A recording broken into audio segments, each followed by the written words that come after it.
We're back. We're back. Today we talk about strategy 24, which is to take the line of least expectation. Take it away. Well, I feel that this chapter was speaking to me because I'm trying to stay active, not only physically, but mentally, because I'm 66 years old. And if you're not focused in these two items, eventually you lose the war. And, as you get older, it becomes harder and harder.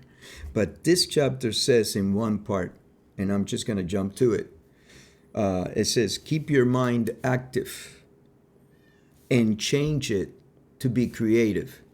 And in one portion of the chapter, it says, bring like a plow, and move, how they move the dirt, these plower things that are very powerful, and they stick their claws in the dirt and just move that dirt around and just, to create new life, and maybe seeds will grow or whatever. The same thing you have to do with your mind. And I'm telling you, I kid you not, and I'm maybe a little crazy, but I was picturing that, in my mind. I need to be creative. I need to continue to learn. I need to continue to change. And it's something that, because I'm also reading a lot about the Stoics, this chapter really hit me very hard. So there's my 2 cents on that. Yeah. Well, I see it because we work together. We spend a lot of time together. I see that you're constantly trying to not get stuck in like a routine. You're trying to create new things, learn new things. So yeah, I thought of you with this chapter too. Oh, thank you. With this strategy. It's difficult because, for example, I'll share with everybody, I'm trying to learn artificial intelligence. And, the internet is filled with all kinds of stuff where people are saying, hey, this is free, this and that, but then they're asking for your email. When you send the email in, then there comes like a $25 charge or a $60 charge for something that was not mentioned before, but is mentioned now, that it improves what they were talking on. So I get discouraged by those kind of things, and YouTube is a wonderful thing, but it's hard to figure out which way to go. I want to learn artificial intelligence, and little by little, I'm, going here and hit a wall, or going over here, hit a wall, and hopefully I'm a little bit better than when I started. But, I can see how the chapter's talking about the strategists in war, where they would be, they would do something that was unorthodox, right? And it worked the first time. But then the enemy realized that this was a very viable option, so they used it. So that one thing that was fantastic and unorthodox today was not the same effect tomorrow, because the enemy already knew it and adjusted to it. Yeah. Because, the enemy is not stupid. That applies to real life. The moment we have a success, we think that we have to, at least I've fallen into this. I feel I have to do the same thing to get that success again. But the problem is that then everybody else is doing that because they're all seeing the success that one is having. So they're all doing the same thing, and it could stop working. Right. It applies in business. Oh. Like, what made you unique in your business, if you don't continue to innovate, you're going to have other people copying you. And so eventually it's no longer unique. That's what you're saying. That's what Greene is saying. Right. Right. So you have to be constantly thinking of doing the unexpected. And then he even goes into deeper. He says, look, if you're constantly doing what's unexpected, then do, like, let's say the ordinary. What's expected. Do what's expected. Throw them off. And that's what Hannibal did. And that's why he was so successful against them. But he was super creative. At one point, Greene describes Hannibal. I think he's describing Hannibal. He says, each unorthodox maneuver flowers into the next move.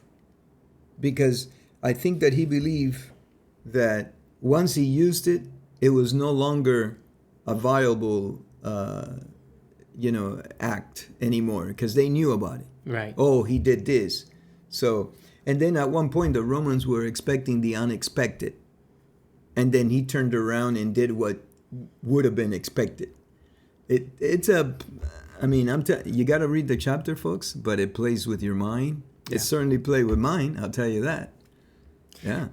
I definitely see his point with, the idea of it is that when you're somebody who is unpredictable and you have like an element of crazy, you're more dangerous than, let's say, the average person who doesn't have that element of crazy. Correct. But then you have the actual crazy person, and he's like, well, they're crazy. The biggest threat is the one that seems to be somewhat normal, but has this element of crazy within him. Right. And what I thought was really cool was the story of the Windicocan natives, Indians, and they were like possessed warrior clowns. And that these guys would they were random, they were extremely feared because they would do the opposite. If they said we're gonna go forward, they would go backward. They would do like opposite things like that, completely unpredictable. But he gave an example of one day that they went and they declared what they were gonna go do. They were gonna go kill 4 of the enemy's native enemy. I think it was the Sioux. Mm-hmm. Sioux, I believe. Sioux. And then they said we're gonna kill him, and then we're gonna scout 4 of them. And they started dancing into they put these weird big-nosed masks and all this stuff. That's creepy, Imagine you're there camping, and all of a sudden you're there camping, and let's say you're with your soldiers, and all of a sudden these guys come dancing in here doing weird dances, and they get to the middle, I guess, of the camp, and then they actually pull out guns, kill 4 soldiers, scalp them, and then take off. And that the Sioux were scared. They didn't know what to do. These guys were so random. But one of the big things is that they seem to be like possessed. Right. And that's why I think they were so feared, is that they weren't normal. These guys had something else going on. And Greene is saying that if you can somehow bring in that element when you're encountering, let's say, an enemy, they're gonna fear you. Are we still okay? The image went off. Let me double check. Yeah, we're good. Okay. Yeah, we're good. All right. Yeah, he says, "Be crazy like a fox." Yeah. Random. The other day, we went and had coffee with a business associate. Okay. That we're forming a business relationship with, right? And I said, I set up a meeting at this spot. And you said, why did you do that? Why didn't you do this other spot that we like? And I said, because I want to do this spot. Change it up. Right. And it's something as simple as that. I think that we get comfortable with certain places, right? We're comfortable there. We already know the environment. We're safe there, or whatever the case. We like it. But one of the things that I like doing is constantly trying new places. I love it. I think it was a great idea. At first, a little resistance, right? Because I love the other place. I have a great time at the other place. And now people know us and stuff like that. So, but changing it up is good. Yeah. Yeah. I'll never forget it. You told me we need to change things up, right? Remember, and I remember Paul Castellano. The head of the Gambino, was it Gambino family? And I'm not sure about that. But anyway, he was the head of one of the families in New York City. And Paul Castellano got shot and killed because he went to the same restaurant at the same time, every day. And everybody knew that he was there. And Gotti got him. John Gotti is the one that did it. And he that was the Gambino. It's the Gambino family? Yeah. So Paul Castellano, he needed to switch it up, but he was an older guy, used in his ways, Predictable. And so when you're in that kind of business, you can't be predictable. But you shouldn't be predictable no matter what your business you're in. Yeah. Like Al Pacino says in Carlito's Way, if you can't see the angles, get out. Yeah, I mean, we're constantly talking about it, trying to change things up. What are we gonna do different? Even like we're talking about it in our business setting, the current market economy and everything that we're going through. Mm-hmm. You know, in real estate, things are shifting, right? There's shifts right now. So you have to change things up. If you get stuck with like, hey, well, this is what worked, well, you're gonna be left behind. Well, that's true. You know what worked, and so I've been in the insurance business for 40 years, and I've bought agencies, and what worked 10 years ago doesn't work now. What worked 20 years ago doesn't work now. What worked 30 years ago doesn't work now, and the platforms that are working today are something that I would have never ever done, and it's actually the platforms that are working today, I'm actually not doing it all that much. So in a sense, I'm kind of like an old dinosaur in that. Okay? The only thing that's saving us is that since we've been in business for so long and our reputation, God willing, we safeguarded our reputation with an iron fist. So people know that they're going to get good service and truthful, you know? But that's the only thing I think that's keeping us alive. Because we're not using these internet platforms, these robo dialings, constant, and trying to get new business. You know, in the old days, it wasn't considered to be all that good of a business. Right. But I know agencies today that are extremely successful that are using nothing but that. And they rely on numbers.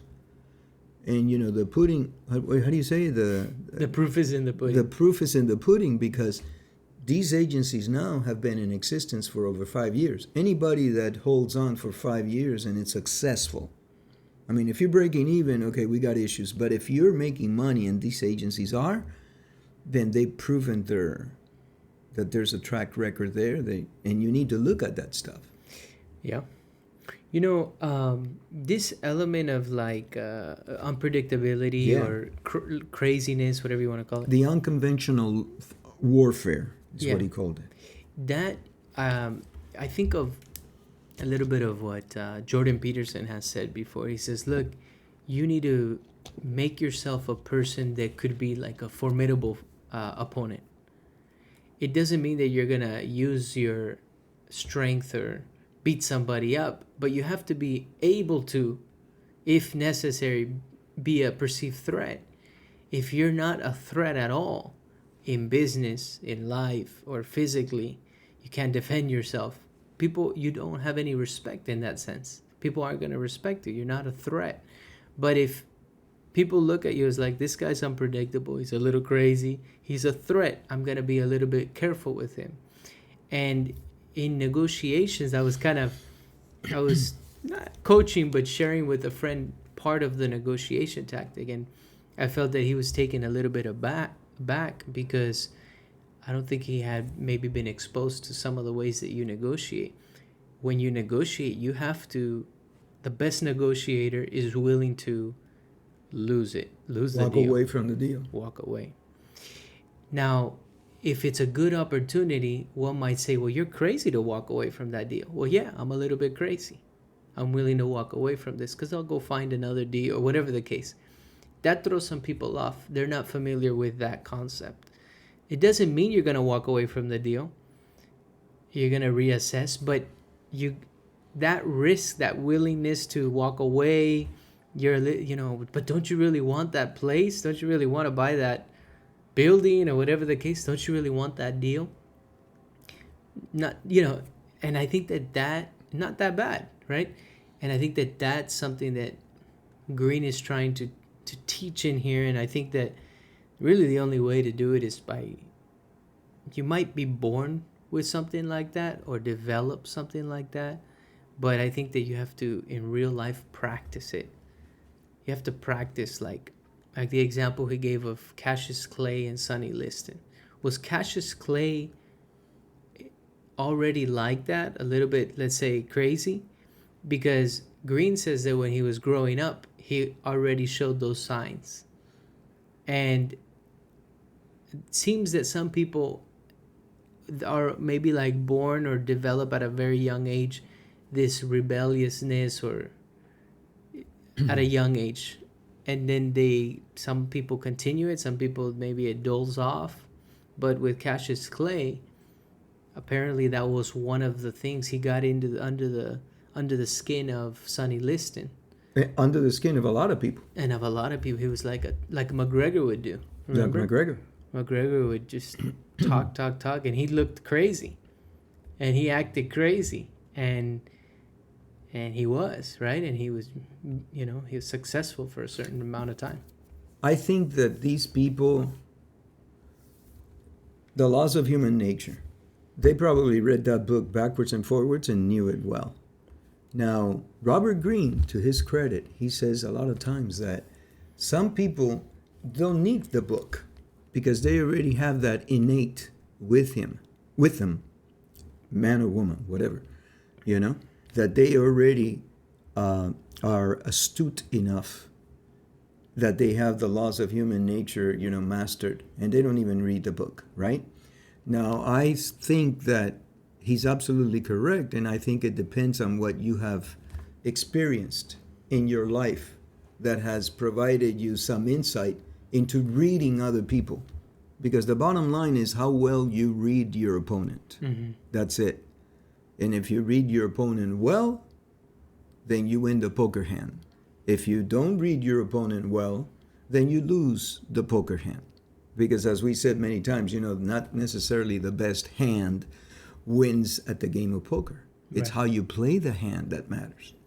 And so, let me tell you, some of these guys, that's why Greene in this chapter, which I was somewhat surprised because he is a fervent advocate and tremendous admirer of Napoleon. Yet he says, Napoleon, as he got older and age crept in, he lost his creativity. Mm. And this is why he ended up losing at the end of it. With age, he started depending more on the size of his army than on his creativity and his gift. And that's what made him become vulnerable at the end. Yeah, he was going, let's say, the safe route. Yeah. But what got him to his success as a general was being extremely creative, not being safe, trying crazy strategies, right? And you know what, son? I very much can relate to that because I'm in a position today that I don't want to take the risks that I took when I was in my 20s mm-hmm. and 30s. Yeah. I'll take some risk, but I won't take the same level of risk that I took when I was younger. And, many people would argue that's bad. And it may be bad, So you need to, I'm trying to recreate myself, right? With all these things I'm learning and so forth. But by me not taking the risks that I would have taken when I was in my 30s, that, my friends, creates opportunity for the young cub that's coming up, that's willing to take the risks in that early age that a guy like me in my 60s is not willing to take. You bring up that point. In our business meeting the other day, the person we were meeting with said, hey... I still don't know who we met with, but later after the podcast, you're going to have to tell me. In this business meeting, with so many people. They said, I wouldn't invest in California again. I probably would not invest in California again. And you said, I respect that. I respect that. That does leave opportunity then for those who are willing to invest in California, because just like you, there's a lot of people who have that same mindset. We know many, some close to us. I'll never buy in California. That's their mentality. I'll never buy in California, or I want to buy outside of California. We're talking real estate. And there's plenty of reasons to justify that. Correct. Landlord laws, tenant laws, all the city laws, rent controls, and things like that. But it leaves an opportunity then, because if a lot of people are now willing to invest, that's exactly what you're saying. Somebody's willing to take on that risk. And it's going to allow for opportunity for other people who maybe didn't have a chance because these people were buying up, let's say, all the property in California. So anyways, that's just life, right? I remember when I was selling life insurance, I remember meeting with somebody and they said, hey, I send this one guy a lot of business, but what I don't like is that he doesn't show up to the small policies, the ones that are going to be, he's not going to make a lot of money on. He only shows up for the big fish. And I need somebody that's able to show up for everybody.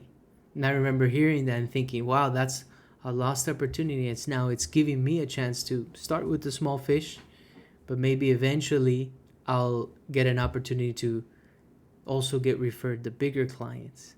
And it did lead to that. So by this person only saying, I'm only going to spend my time on the big fish, it allowed somebody else in like me. That person was still successful though. So but eventually you're going to get, I think, replaced. I don't know. I used to think that way. I'm not quite sure that I agree with that completely. Okay. Because I know investors right now that are flippers. I know many of them. And they will analyze the purchase. And if they don't make a minimum of $50,000 on the flip, they won't touch it. Mm-hmm. They just won't. They'll go to the next one. And they are successful and they've proven themselves. And some of these guys that I'm thinking about have been in business for over 20 years. You're saying that eventually they would be replaced because they're not taking the flips that only makes them $25,000 or $30,000 because they have a benchmark. If I don't make, in fact, we just went to a panel this year in the beginning of the year where the guy doesn't touch anything unless he makes $100,000. His benchmark is $100,000. He needs to clear $100,000 on that flip or he won't touch it. That's a little steep because I know a lot of people that can make an excellent living by making $50,000 per flip. And that's, some people won't do it. So I'm not sure anymore, that the guy will be replaced. I'm not sure. I'm referring to a situation where, let's say, you have a relationship with somebody who's sending you constantly business. And so I'm sending you constantly business, right? For you to go write this life insurance. But then you turn away the small ones and you only write the big ones. Yeah, well, he could potentially take everything and give it to somebody else. Just give it to somebody who's willing to do everything. All right. But I get your point too. I do understand your point too. We pride ourselves in building relationships. I think that and being somewhat predictable because people can count on us. Mm-hmm. So predictable. Yeah. I think where, let's say, the value that we would bring to the table is in our negotiating abilities and abilities to get things done. We're willing to be unpredictable. We're willing to do something creative. We had a meeting with some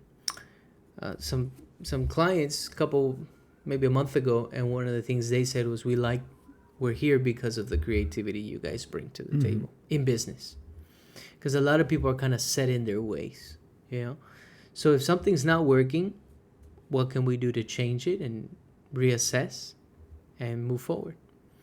So I also connected a lot with this strategy. Well, let me go back to something that you and I probably eventually will need to address. Mm-hmm. And that is, you're willing to spend time on some things that I'm not willing to spend time. Correct. Right. Because of what may or whatever. And so I kind of have a little bit of resistance with that. I go along with the flow because this is our company, right? But sometimes I think stopping and smelling the roses, let's say, stopping and analyzing the situation and having a benchmark, it's not bad. Because you go after everything and then you may be running your wheels ragged and not. You need to see what produces and what doesn't. I know we want to help everybody, but we can't. The fact of the matter is we only have 24 hours in one day. you know? Yeah. So, and I know you're willing at this moment in your life to explore every angle that comes forth. I mean, I'm very focused on a specific line of business. Okay. However, within that line, yes, Okay. I'm willing to explore, let's say, leave no stone unturned. Yeah, and you know what? There's a saying out there that says at one point the teacher becomes the student. Well, I've become the student. There's a lot of stuff that you have showed me that I had, what do you call it, precedence, or I wasn't sure about, and it worked out. So, well, one thing, much to your credit. One thing is I'm willing to do it, but I'm not asking you to do it. And I've been very clear about that. I'm willing to take this. I'm not asking you to do it. You are saying, no, I'll join you in that. Okay. But I'm not asking you to do it. Yeah, but so the most important thing in our business is that our relationship not be disturbed as a father and son. Sure. If it ever were to happen, I would quit. Yeah. So, but if we're partners in this business and you're willing to go one way and I'm not willing to follow, then I feel that's totally unfair to the commitment that I made to the company and to you. First to you and then to the company. I don't look at it that way. Well, you may not, but I think it could potentially not do good. I need to follow. You know, if you have something that you think it's an idea, and by the way, I've done it, and it's worked out. Yeah, I'm not in complete agreement with everything that you're coming up, and yeah, you know, I have, as a soldier, I've followed you, and it's worked out. You know, so far. One of the things that I thought about with this chapter also, and the unpredictability and all that, is when you're new in business, you don't know any better. You don't know actually what the standards are, what is conventional. And I think that's a strength. Okay. Because you don't know that you're not supposed to do this, quote unquote, that the laws, or not the laws, but the code of ethics, or not ethics, but you know what I mean. The code of business is like, you don't do that, you don't do this. Yeah. You don't know any better, so you're willing to do things that others are not. And I think that's a strength. So I think that I always looked at it like that when I was very, very new in an industry or in a business. I always looked at it like that, you know what, I don't have all these self-imposed limitations that all the old guys have. Okay. I don't have the experience that they have, but I'm also willing to go and do things they're not willing to do to get the deal done. I think that's a strength for those who are young and new or in an industry or business. I agree.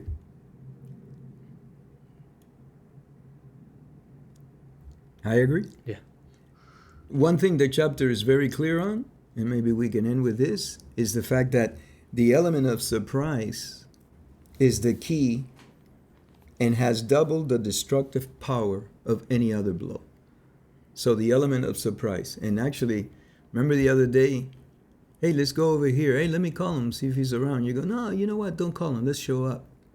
And it couldn't have been planned better. Sometimes just showing up, you know, all these old cliches, you know, just showing up is 50% of the, you know, the success. It's true, man. Just get out of bed and jump in the pool.